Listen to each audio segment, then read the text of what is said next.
programang nag-uugnay sa bawat Isabelenyo saan mang panig ng mundo.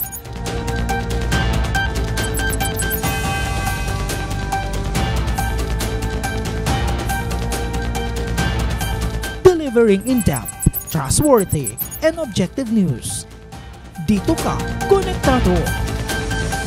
Magandang hapon, Isabela. Welcome sa panibagong edisyon ng ating programang Isabela. Connect ka dito. Kasama niyo pa rin ang resident broadcaster ng Pamalang Palalawigan ng Isabela, Ezekiel Kilang. Magandang hapon, partner. Magandang hapon, partner. Magandang hapon sa lahat ng masugid na taga-subaybay ng Isabela. Connect ka dito. Ito pa rin ang inyong kakwentuhan tuwing hapon, Faye Andres. At syempre, hindi pa man natatapos, partner, ang taon. Alam natin naman na serye na naman ang matitinding pagsubok ang dumating sa ating bansa. At mga kababayan, sa pagkakataong ito, muling sinubok po ang katatagan ng ating mga komunidad sa paghagupit ng bagyong Uwan. Tama ka nga dyan, no, partner. And I know yung ating mga kababayan ay okay na ho sa ngayon. At syempre, ngayong hapon ho na ito, hindi lang natin titignan ang pinsalang iniwan ng bagyo, kundi ang bibigyang tuon ang aksyon at tugon ng pamahalaan mula sa paglilikas ng partner hanggang sa pagbangon. Tama ka dyan. Kaya naman mayroon po tayong dalawang pinuno or head po mula sa magkaibang ahensya ng gobyerno na direktang nakatutok sa mga problemang ito. Tama ka dyan, partner. Una, makakasama ho natin siya upang bigyang linaw ang mga plano at aksyon ng pamahalaan hinggil sa pagbibigay tulong para naman sa mga nasiraan ng bahay at ang rehabilitasyon ho nito. Siya ang Division Head ng Public Housing Settlement Division mula sa DSUD Regional Office 2, Architect Cheryl Moreno. Architect, magandang hapon ho sa inyo. Welcome ho sa Isabela Broadcast Center.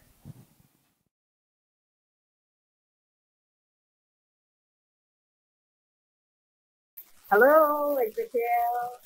Thank you and magandang araw. Okay, magandang araw ho, ma'am. No? Ma'am, una sa lahat, nais lang ho namin malaman kapag ganito hong may mga sakuna, ano yung ginagawang hakbang ng inyong tanggapan ng DHSUD Region 2 sa pagtugon sa mga residenteng naapektuhan nga ho no, ng bagyong Uwan, partikular dito ho sa lalawigan ho ng Isabela? Ganito yun, Sir Ezekiel. Sa DSUD Region 2, aktibo namin ginagawa ang coordinated emergency response sa mga residenteng naaapektuhan ng bagyo, tulad ni bagyong Uwan. Kasama dito ang pagkuha na at pagsumite ng damage reports mula sa LGUs, pagsasagawa ng technical validations at field validation ng mga naapektuhang kabahayan. Also, we do processing at pag-disburse ng mga financial assistance sa mga kwalipikadong pamilya at pakikipag-ugnayan sa LGUs at barangay officials upang masiguro ang lahat ng benepisaryo ay natutulungan ng mabilis at maayos. Ganun ang aming ginagawa. Ang pangunahing layunin namin dito ay masiguro na makakarating agad ang tulong sa mga pamilya ng may integridad, transparency sa bawat hakbang. Yun ang ginagawa namin, Sir Ezekiel. Nako, maganda ho kung ganun, ma'am, no? At syempre, maraming salamat at nalaman ho yan ng ating mga kababayan. Pero, Architect, no? Meron po bang nakalaan na tulong ang inyong departamento para ho sa mga pamilyang naapektuhan ho ng bagyo? At kung meron, no? Magkano naman so far? Actually, Sir Ezekiel, this is not the first time that we are para bang nag-reach out sa Isabela. May mga nakaraan na din ng mga sakuna na nakapagpamahagi na kami sa Isabela. And partially, siguro, if not all, they are already familiar with our program itself. Okay? Yung Integrated Disaster Shelter Assistance Program. So, sa ilalim ng IDSA program, may nakalaang financial assistance para sa mga apektadong pamilya. Yung last yata na aming assistance na ibinigay sa parts ng Isabela, some parts of Isabela, was Typhoon, basta part ng JKLMSOP. Parang Mika yata yung last na latest na mga assistance namin.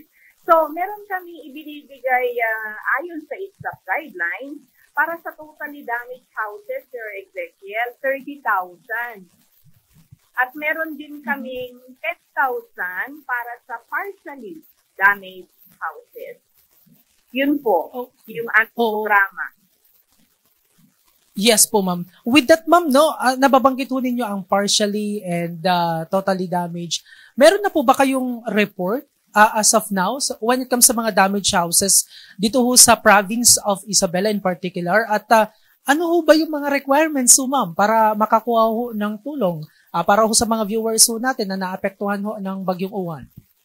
Okay. Hindi pa ito ang final, Sir Ezekiel, na record natin. Maybe this will still change within the week hanggat merong final na pagpasara ng mga datos, pagdating ng datos mula sa damaged houses. However, this latest record that we have is nakalap since yesterday. Yesterday lang ito. Na nanggaling ang mga datos na ito sa DSWD, MSWD, PSWD, MDRIM-O, PDRIM-O, saka sa mga cities na rin. So in particular, bigyan ko na lang kayo ng para bang universe of the damages. For our totally damaged, the universe is 2,988 for totally, and partially damaged, we have 43,597. These are for Cagayan, Isabela, Quirino, and Nueva Vizcaya. Now, in particular, for Isabela, we have totally damaged houses of 529 and partially damaged of 9,893. Or a total of 10,422 for Isabela alone. Yun ang natin, Sir Ezekiel, yun ang datos natin. So, yung mga tawag dito, yung mga requirements na kailangan natin na isagawa, although later naman, Sir Ezekiel, mag-reach out naman kami sa mga LGUs, at saka yung mga hindi pa nakakaranas ng ITSAP assistance, pupuntahan naman po namin ang mga ito at i-explain din ang ITSAP. I-orient din sila sa ITSAP. But most likely, malaking percentage na rin yung mga na-orient na LGUs. So, kung nasalanta uli sila ngayon, alam na nila ang gagawin nila. Pero dun sa mga first time na nasalanta ng mga bagyo dyan sa Isabela, meron tayong mga requirements na manggagaling sa LGU. Katulad dito, yung sinasabi nating emergency shelter support request. So, gagawa si local chief executive natin ng letter, of which na ang nakapaloob doon sa letter na iyon at attached documents ay, of course, magkakaroon tayo ng municipal or city damage report. Magkakaroon din tayo ng validated list ng affected households. And then doon sa validated list, dapat i-categorize nila or i-classify nila yung listahan as to partially and totally damaged. Corresponds to the name of the beneficiary, ilalagay doon. And then magkakaroon din tayo magre-require din tayo ng mga photo documentations ng bawat bahay. And endorsement mula sa local chief executive. Yun po ay manggagaling sa LGU. Ngayon, pag magkakaroon na ng validation, magkakaroon ng field validations, dito kami magbabase doon sa ibinigay ng ating mga victims na filled up form ng beneficiary eligibility sheet. Ito yung tinatawag naming BES. Kasi nandoon yung mga hinihingi na naming details of the beneficiary. Katulad din, doon sa form na yun, ilalagay nila yung picture ng bahay nila. And then, meron ding mga kailangan nilang tugunan, whether partially damaged ba sila or totally damaged. So, yun yung part din naman ng beneficiary. Ngayon, kung ano pa yung kailangan namin para galing sa beneficiary, ay kailangan magkaroon sila ng valid government-issued ID. Yun. Meron ding barangay certification na apektado ang bahay. And then, photo ng damaged house. Parang mahirap yung before and after. Pero kung available lang naman. Kung available, kasi hindi naman natin mako-foresee yung sakuna na darating para pipicturan natin yung existing, what for, parang ganon. Parang hindi mo naman ina-anticipate. So, kung available lang naman dito, Sir Ezekiel, before and after yung typhoon. Duly accomplished beneficiary forms. Ito po yung sinasabi kong beneficiary eligibility form, of which na mabibigyan ang LGU ng lahat ng ito. Pag sinulatan namin sila, reiterating the program of the SUD na IDSAP, ilalakip namin yung mga forms via a link, a Google link. So, well provided po naman ang LGUs and well guided. Now, kapag kompleto ng requirements, mabilis na ipiniproseso ng DSUD ang financial assistance. May mga proseso din kasi, Sir Ezekiel. So, hindi lang yung nag-submit na sila ay ganun na. Hindi. I-evaluate pa rin ng DSUD yun, i-validate pa rin po yun on-site after na mag-submit sila hanggang sa pag nasala na-qualify, nag-pre-qual kami, nag-qualify, ipapaano na namin, gagawin na yung master list, final master list talaga. Ganon. So, Nako, yes. Yes po, Architect, no, at least no, naipaliwanag ho ninyo yung mga process ho na yan, and hopefully masundan at ma-fast track din ho, no, ng atin ho mga kababayan, and of course ng mga officials mula ho sa kanilang mga lugar. Pero ma'am, may time frame ho ba kayo na kung sakali mai-distribute kung nandyan na ho yung final master list, may time frame ho ba kayo para ho sa distribution kung sakali? Oo naman, Sir Ezekiel. Ang DSUD ay nakatuon sa lahat ng kwalipikadong pamilya, ha? Kasi kung nag-submit man sila ng list, ng master list nila, Sir Ezekiel, and then na-evaluate and na-validate ng DSUD and other case shelter agencies, hindi po lahat ng sinumite ay yun na yung number. Kung minsan nababawasan, kung minsan nadadagdagan. Parang ganon. Meron din naman yung kung minsan nag-qualify siya sa partially damaged doon sa sinadmit, pero nung nagpunta kami field validation, ay hindi naman pala ito partially damaged, totally naman ito. Parang ganon yung mga nangyayari. So, sometimes there are changes doon sa isinasubmit ng LGU as against doon sa validated ng DSUD. Ganun po yun. Yes po. So, pero paano kapag ganun, no, Architect, no, sundan ko lang. Nabanggit ho ninyo na doon sa validation, architect, pasensya, yung validation is partially, no, yung naunang naisumite. Pero sa validation ninyo, totally ho po pala. So, ano yun? Yung changes na binabanggit yun ninyo, hindi naman ho magiging cause yan na sila ho ay ma-disqualify? Or paano ho ba? Hindi. Papalitan lang namin yung application. I-co-coordinate din naman namin doon sa mga validators ng LGU. Kasi may validators din sila May Okay. validation. Ma'am, yes po. Architect, paano ho ba ninyo masasabi na totally damaged? Kasi nabanggit nga ho ninyo kung may mga ganung senaryo na kasi ang tingin ho nila, partially lang ho yun, pero sa validation ho pala is totally. So ano ho ba yung Yeah. scope para masabing partially damaged ito or totally damaged ho ito? Yeah.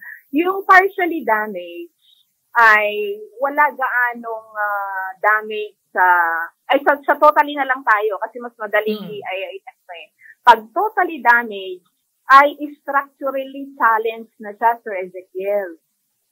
Kumbaga, baka natanggalan na siya ng bubong na yung pinagpapakuan ng bubong like trusses, Mhm.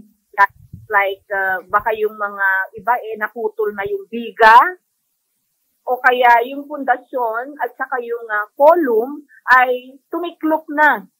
Yung poste mismo ay nagkaroon na ng mga cracks, basta structurally na siya, challenge na siya, na baka hindi na siya ligtas para sa mga residente. Baka biglang gumuho na yun, o humina yung mga poste natin, o kaya yung sinagdikitan ng ating bubong na mga trusses na sinasabi ko nga, baka biglang bumagsak. So, talagang it needs an intensive evaluation talaga. Yun. Oo, Para to oo. quantify. Pero yung mga partially damaged, Sir Ezekiel, siguro, naanuhan lang, among ti Ilocano, dinaytayab lang di bubong na. Oo. Natuklap lang yung bubong, siguro, hanggang, ang minimum kasi namin sa ganun partially, para ma-qualify sa partially, Ezekiel, is kung minsan 5 to 10 roofing sheets ang natanggal, something like that. Tapos yung mga walls, baka may bumagsak na wall, mga ganong klase. At saka, kung ang parts ng bahay ay sa mismong living area lang, Sir Ezekiel, hindi kasama ang kusina. Okay, yung mga damages na yun. Kumbaga parang ang nito, ang konsepto nito ay i-classify mo siya as partially damaged kung na-damage yung social area nila. Yung lalong-lalo na pag bedroom, hindi na nila matutulugan. Something like that. Pero nakatayo pa rin yung bahay. Partially ito, Sir Ezekiel. Pag affected na yung kanilang social life within the house. Pero hindi po kasama ito yung kusina. Dito lang sa living area lang po. Living area. Main house. Hindi rin kasama kung minsan sa evaluation, hindi rin kasama yung mga extended na mga toilet and bath natin kasi sometimes hiwalay hiwalay yung mga toilets and the bathroom sa main house ng ibang kabahayan. Pag ang dineclare nila, kung minsan kasi ang dinedeclare nila sa picture na damages ay yung toilet nila pero nakahiwalay naman sa main house. Hindi po yun, ano na yun sa criteria ng evaluation. Those will come through the details later. But nobody is restricted or nobody, hindi po sila pwedeng i-prejudge once na nag-submit sila. Tanggapin mo lang and let the proper authorities evaluate whether it's partially or totally. Pero wala ka dapat tinatanggihan ng mga applications or mga ganyan, tanggapin mo lang sila kasi we are not prejudging. Ay, hindi pwede, pagsabit pa lang hindi pwede ito. Hindi po pwede ito. Hindi pwede doon pa lang ay ginajudge mo na. No, just be open and just accommodate their submission. And let the proper authority do its work sa pag-evaluate. Ganon yun, Sir Ezekiel. Anyway, Architect Moreno, no? At least kahit papaano naipaliwanag, no, yung kung ano ba yung scope ng partially, lalo na yung totally damaged kasi when we say totally damaged, so kasi Parang Yes. literal ho kasi na talagang wash out na na wala nang Oo, nakatayo. yung So, pangalawa- may mga ganong aspeto pala na pwedeng i-consider as totally damaged. Pero, Architect Moreno, no, although nababanggit ho naman ninyo na kung pwede naman, tatanggapin pa rin naman. Kasi usually, may mga notion ho kasi na baka may certain lang na bilang na pwedeng i-accommodate na mabibigyan ng tulong. So, lahat naman ng mga pamilya na may mga maitatalang damaged houses is pwedeng i-accommodate sa inyong programa. Basta kwalipikado sila ayon sa mga requirements doon sa guidelines ng ISAC. Basta sila, ang tawag dito, kompleto ang requirements at tumutugma doon sa field validate. Kung anong sinubmit nila ay tumutugma doon sa field validation. Kasi, Sir Ezekiel, may mga instances kasi, no, nagsasubmit sila ng pictures. Pag nag-validate kami, hindi yun. Yung picture na yun, hindi yun nakikita namin sa actual. Nagpipicture sila ng ibang bahay. Oo. No. Yes, hindi ganong instances. Pero ma'am, paano yun? Architect Moreno, sorry to interrupt you. Kasi may mga pagkakataon din ho naman, no, na yung si Juan de la Cruz, hindi niya napicturan, no, yung bahay niyang nasira. Pero dahil nga sa kagustuhang makabangon, naisaayos na agad yung kanya hong tahanan. So wala na siyang proof na nasiraan ho siya ng bahay. So, paano ho yung magiging sistema ho dito? Meron din kaming experience, Sir Ezekiel, gawa nga kung minsan medyo late din nagsasubmit si LGU ng mga dokumento. So, naaantala din yung aming pag-validate kasi wala kaming basihan. Ngayon, meron yung mga instances na pag nag-validate na kami, pinapakita naman nila na naayos na. And makikita, lalo na sa mga bubong, mga ganon, makikita mo naman na sa picture, ito yung na-damage. And then pag tingin mo sa actual validation ay may naikabit na, makikita mo yung bagong yero. Yung bagong yero na naikabit. So, that's one way of, parang yun na rin yung proof na ano na nila, naayos na nila. And still, they are qualified. Kasi qualified naman sila nung una. It's just that, hindi lang na-deploy ang field validators. Gawa nga ng hindi pa nakapagsulite ang LGU ng kanilang requirements. So, sa kagustuhan naman ng beneficiaries natin na maayos kaagad yung kanilang bubong, lalo na pagbubong at naapektuhan sila sa living conditions nila underneath that bubong, aayusin talaga na nila. Pero in the long run, pag nandyan na si financial assistance, parang replenishment na lang sa kanila yung nagastos nila. So, parang ibabalik din sa kanila yung nagastos nila, pina-repair nila. Parang ganun yun, Sir Ezekiel. Oo. Anyway, siguro yung mga yung mga resibo, di ba? Ng mga pagbila ng mga materyales. Yes. Pwede rin maging patunay. Architect Moreno, no? Panghuli na lang siguro, meron po bang dapat na maitulong ang aming provincial government dito sa Isabela sa inyong tanggapan para mas mabilisan yung pagkuha ng mga data o yung mga parameters para maitag na, kumbaga, na qualified ang mga beneficiaries ho namin? Ay nako, Sir Ezekiel, napakalaking bagay po na nandyan ang provincial government ninyo sa Isabela. Napakalaking tulong po sa DSUD. Kung ang province ng Isabela, provincial government at mga LGUs ay nakapagbibigay agad ng validated damage report at mga master list ng beneficiaryo. Na pangalawa, maganda rin na nakikipag-coordinate para sa field validation at verification ng mga beneficiaries. Sana may mga representatives din from the province na sumama din sa mga validation teams ng DSUD at mga LGUs. At tinutulungan ang DSUD sa yung pagtulong nila sa logistics at communication sa mga barangay at pamilya. Baka pwede namang na matulungan kami sa coordination sa mga barangay at pamilya ng mga nasasalanta all over Isabela.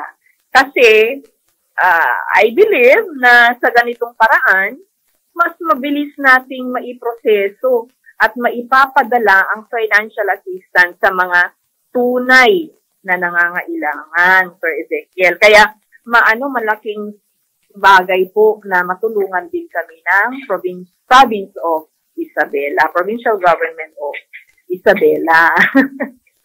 Oo. Anyway, Architect Moreno, that's why we are doing this, no? Itong panayam mo sa inyo bilang isa din ho, no, sa tulong ho na naibibigay ho ng Provincial Government of Isabela sa pagpapalaganap ho ng inyong programa para maiparating ho namin sa aming hong mga kababayan at agad, no, na mailapit din yung aming hong mga kababayan na apektado ng Bagyong Uwan para nang sa ganun mabigyan ho ng agarang tulong ho, no, mula ho sa inyong tanggapan. Anyway, well noted, no, Architect Moreno, sa inyong mga ibinahagi when it comes to sa partnership ng Provincial Government of Isabela at dyan ho sa DSUD na yan naman yung nais ho, no, ng aming punong lalawigan, Governor Rodito Albano at Vice Governor Kiko D. Architect Moreno, mensahe na lang ho ninyo sa ating mga kababayan, mga nanonood, lalong-lalo na yung mga apektado ho, no, ng Bagyong Uwan.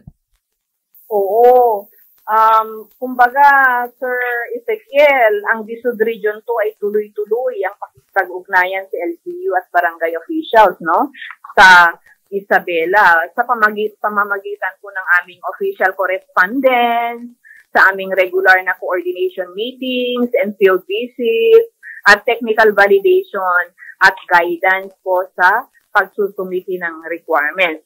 Anyway, we just want to reassure the province of Isabela and other provinces na nais naming tiyakin sa publiko na hindi po nag-iisa ang mga pamilyang nasa lanta.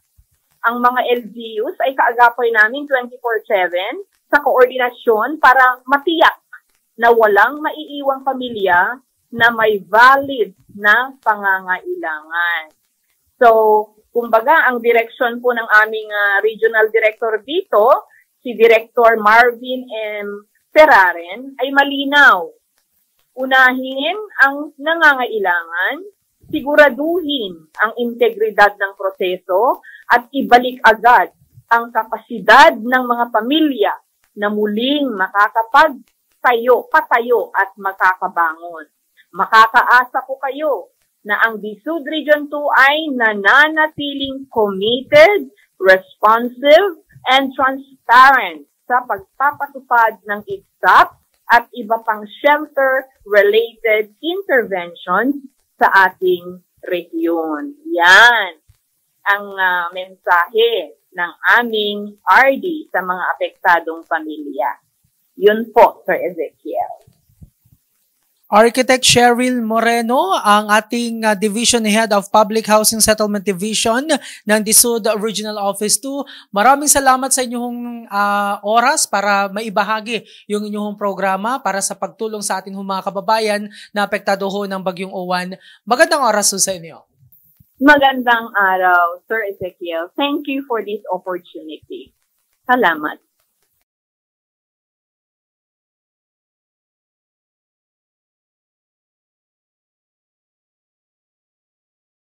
There you have it, mga Kasabelenyo, yung ating naging panaya mula ho sa DSUD Regional Office number 2, si Architect Cheryl Moreno. Dapat na take note, no, partner, ng ating mga kababayan yung mga requirements para mas mapabilis yung pag-fast track at pag-sumiti ng mga requirements na to. Yeah, syempre, partner, lalong-lalo na yung ating mga kababayan na totally devastated ang kanilang mga tirahan. And syempre, sa ating pagpapatuloy dito sa ating programang Isabela Connect dito, nasa ating kabilang linya naman ang panreyong director ng DSWD Region 2, si Ma'am Lucy Alan. Ma'am Lucy, welcome ho sa Isabela Broadcast Center, and I'm with Miss Faye. Yes, magandang hapon po at sa lahat ng mga nakikinig sa inyo pong radio. Opo. Hi, RD. Si Faye po ito. Unang katanungan lang po natin, kumustahin po natin yung inyo pong monitoring o assessment sa mga pamilya po na nailikas matapos ang pananalasa ng bagyong Uwan sa Isabela. Kumusta po yung monitoring nyo, RD? Opo, as of 4 p.m. Yesterday, November 17, ay meron na rin po tayong populasyon na apektado na 188,663 families or 645,134 na katao sa 5 probinsya at saka sa barangay na 1,903. Ang pinakamarami po dito ay ang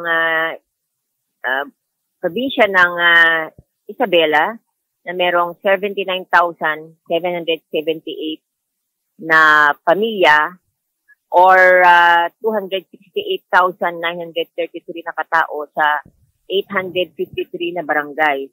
Pumapangalawa po ang probinsya ng Cagayan na may 54,014 families or 184,070 persons sa 625 na barangay. Pumapangatlo po ay ang probinsya ng Nueva Vizcaya na merong 31,614 or 120,504 na katao sa 268 na barangay. Sa Quirino naman po ay 19,855 na pamilya or 61,527 na katao sa 130 na barangay. At ang pinakamaliit po ay ang probinsya ng Batanes na may 3,042 families or 10,100 persons sa 24 na barangay. Sa na reported po na sa evacuation center, meron na lang po na naiwan na 70 families with 227 na katao sa 10 evacuation centers in the region. Yung mga iba na po ay nakauwi na po sa kanilang mga bahay-bahay dahil nga po upa na ang tubig at kailangan na po nilang iayos ang kanilang mga gamit na iniwan nila nung kasagsagan ng bagyo. Ang base doon sa monitoring po natin, merong reported na damage houses. Ito po ay may total na 2,728 na totally damaged houses at 39,934 na partially damaged houses. Ang pinakamarami po dito ay ang Nueva Vizcaya na may 1,935 totally damaged at 23,691 na partially damaged. Ang sumunod po ay ang Quirino province na 494 na totally at 9,654 na partially. Ang Isabela po ay meron lang na 269 na totally at 6,230 na partially at ang Cagayan naman po ay may 30 totally at 359 na partially damaged houses. Sa total cost of assistance po natin, nakapagbigay na rin po tayo ng yung mga sumusunod, yung family food packs, family clothing kits, family tents, hygiene kits, kitchen kits, sleeping kits, ready-to-eat food, and other food items. Kasama po yung binigay po natin na namatayan dyan sa may Kayapa na bata na namatay dahil sa landslide. Nakapagbigay po tayo ng AIC doon para sa burial and other expenses po nila.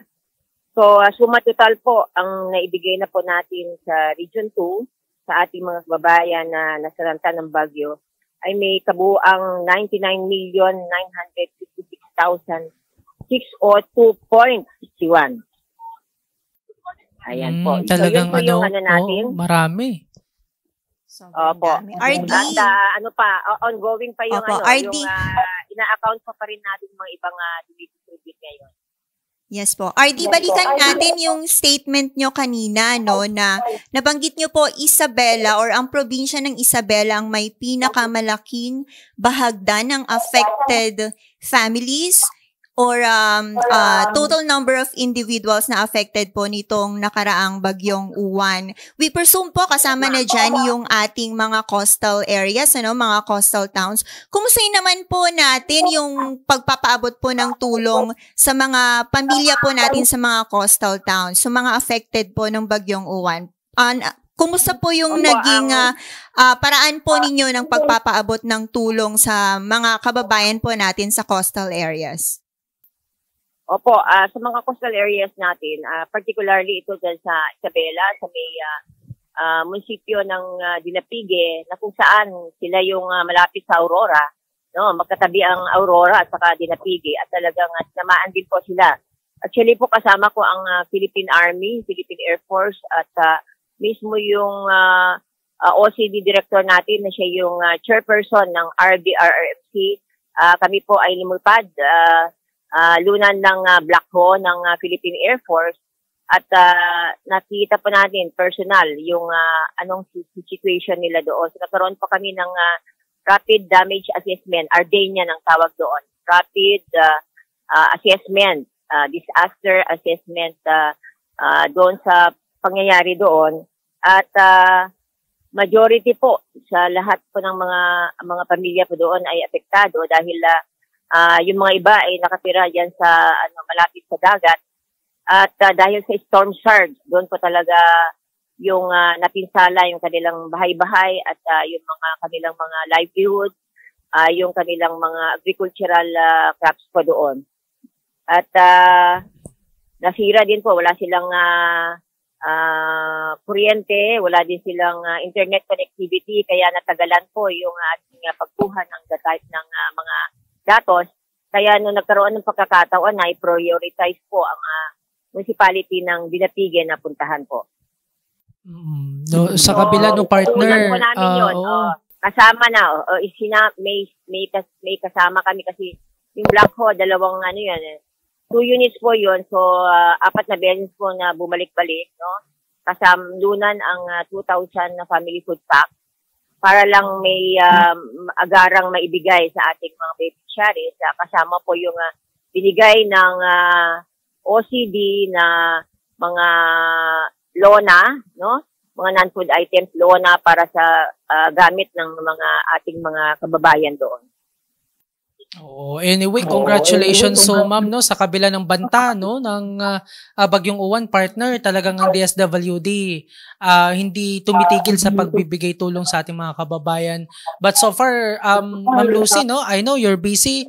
Kumustahin ko lang yung koordinasyon naman ng inyong tanggapan with the provincial government of Isabela sa mga panahong ganito. Ay, tuloy-tuloy ko yung coordination natin doon, no? In fact, kahapon nakausap ko si Vice Governor, at meron din kaming ginawang regional graduation ng ating Pantawid Pamilyang Pilipino program sa may Ilagan, no? Ang Ilagan po nag-sponsor ng regional graduation ng Pantawid program po na. At may mga request din po coming from the other partners po natin, from the governor, from the mayor's additional request, from our legislators din po. At yun po yung ating tinutugunan. Dahil nga po, gusto din natin na lahat po ng mga kababayan natin na napektado ng bagyong ito ay mabibigyan po ng tulong sa ating gobyerno. At gusto ko din ipaalam na on same week, last week po ay pumunta din po tayo sa hindi ako nakapunta, but pinadala po natin through the Philippine Air Force din po, gamit ang Black Hawk doon. Dahil nga doon sa merong 2 barangay na isolated po sa Alfonso Castañeda. Kaya nagpadala din po tayo ng additional family food pack na 2,000 na family food pack on top of the preposition goods na nandun na po sa bawat munisipyo. So, tuwa naman po yung mga ating mga kababayan doon dahil may dumating despite the fact na hindi po makadaan ang by land po yung ating mga kababayan, mga rescuers po na pupunta po doon. So tayo po ay nagpapasalamat sa Philippine Air Force to the efforts of the OCD. Kasi sila po yung chairperson ng transportation, logistics.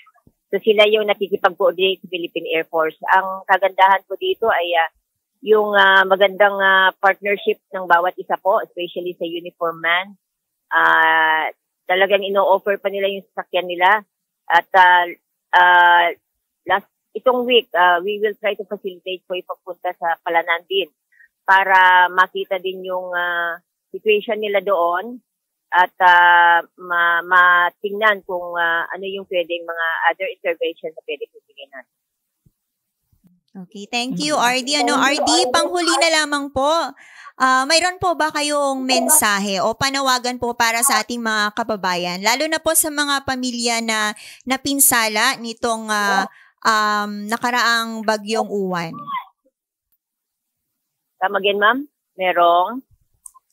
Manghingi po kami ng inyong mensahe, RD, or panawagan po para po sa ating mga kababayan, yung mga napinsala po na pamilya nitong nakaraang bagyong Uwan. Ano po ang inyong mensahe sa kanila? Ang kagandahan po dito ay itong mga ating mga kababayan ay tayo na buong pwersa ng Pilipinas ay we learn na natututo tayo sa mga nakaraang bagyo. At dito sa Region 2, dahil nga sila na po nakikinig po sila sa mga abiso ng ating gobyerno, no?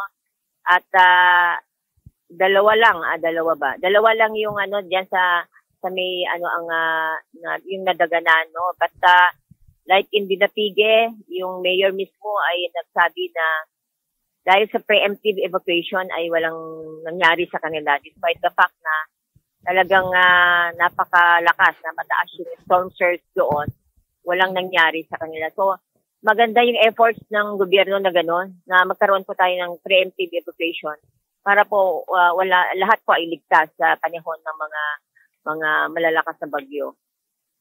So tayo po nagpapasalamat sa ating mga kababayan na yung pakikipag-cooperate nila sa gobyerno para po ligtas ang bawat isa. Salamat po at siyempre gusto ko din punin itong pagkakataon na pasalamatan ang ating mga media partners sa laki po ng tulong ninyo para maibahagi po natin yung tamang tulong sa tamang impormasyon sa ating mga kababayan. Ang DSWD po ay handang tumulong. Lahat po ng sektor ng lipunan, nandiyan lang po kami para tumulong. So, yung mga ibang pang mga kababayan natin na nangangailangan po ay ang ating MSWDO ay tuloy-tuloy po yung kanilang assessment. Kasama po ang staff po namin sa DSWD at aasahan niyo po ang DSWD. Oo, maraming salamat din, no, Ma'am Lucy, dahil sa pagiging kayo ho'y available, no, na kayo makapanay mapakuhanan ho ng mga impormasyon. I know you're busy at maraming salamat ho muli, Ma'am Lucy, sa pagkakataon na kayo ho'y makapanay mo namin dito ho sa Isabela Broadcast Center. Magandang hapon, Ma'am Lucy. Magandang hapon, salamat po. There you have it, mga ka-Isabelenyo, si Ma'am Lucy Alan, ang Regional Director, no, partner ng DSWD Region 2. Grabe talaga yung epekto kasi, no, ng bagyong Uwan. Sobra. At ang DSWD, sila yung isa sa mga ahensya ng gobyerno na talaga namang unang nagre-rescue kapag mga ganyang kalamidad. And of course, no, dito din ho sa Provincial Government of Isabela, tinitiyak, no, ay balik mo sa dati yan, no, sir, tinitiyak ho ng aming punong lalawigan si Governor Rodito T. Albano at Vice Governor Kiko D. Even ho, yung aming Provincial Administrator si Attorney Christopher Mamawag talagang all out din, no, yung kanyang pagtutok, support sa sa mga frontliners ho natin, talagang nakasubaybay ho sila. So maraming salamat ho sa inyo. At mukhang tayo din nabagyo. Ikaw din nabagyo, partner. Bagyo tayong lahat. Oo. Anyway, with that, no, maraming salamat kay Regional Director doon sa una, si Ma'am Lucy Allen from the SWD Region 2 at kay Architect Moreno ho kanina mula ho sa DSUD Region 2. Maraming salamat sa mga ibinahaging impormasyon ho ninyo. Ang inyong mga ibinahaging datos at plano ay nagbibigay ho ng pag-asa at katiyakan ho sa ating mga kababayan na merong tinitiyak na tulong na dumarating, partner. Yes, correct. At hindi natin maiiwasan ang mga kalamidad gaya nitong nakaraang bagyo. Ngunit maaari nating pagtibayin ang ating kahandaan at mas pagandahin ang ating pagtugon. Ito ang ating panawagan ng pananagutan at pagkakaisa. Oh, yan palagi din yung panawagan ng ating punong lalawigan. Maraming salamat sa lahat ng tumutok sa ating programa ngayong araw. And don't forget to like and follow our Facebook page, Isabela PIO, to keep you updated sa mga mahalagang impormasyon at kaganapan dito ho sa lalawigan ng Isabela. Sa ngalan po ng ating mahal Isabela Governor, Governor Radito Albano at Vice Governor Kiko D at ang buong pamahalaang panlalawigan, ito po ang inyong kakwentuhan tuwing hapon, Faye Andres. Ako naman ho ang resident broadcaster ng pamahalaang panlalawigan ng Isabela, Ezekiel Kilang, na nagsasabing manatiling connect sa pagunlad. Manatiling connect sa bayan. At manatiling connect sa isa't isa. Ito ang Isabela Connect ka dito.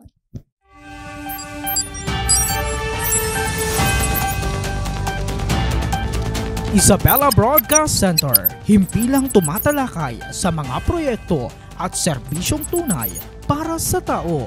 Hatid ang mga programang nag-uugnay sa bawat Isabelenyo saan mang panig ng mundo.